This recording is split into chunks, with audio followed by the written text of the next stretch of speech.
How do I grow here from junior to senior leader? What capabilities do I need? It's going to be a long journey. We'll figure it out as we go along. Don't worry.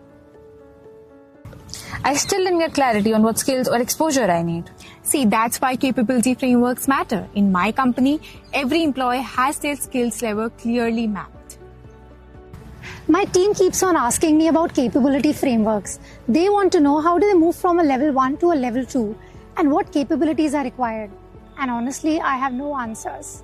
Yes, we need capability frameworks, but we never get the bandwidth. Experts can help us build frameworks quickly across multiple roles. Will it really save time and improve transparency? Yes, Creative Learning's Academy runs a one-day workshop. They create capability frameworks for 3 to 5 roles. It's genuinely a great deal. They bring research from 100 plus global companies and how they design their capability frameworks and talent strategies. We now have clear capability frameworks. It feels good to grow with clarity. Creative Learning Academy. Let's go create magic.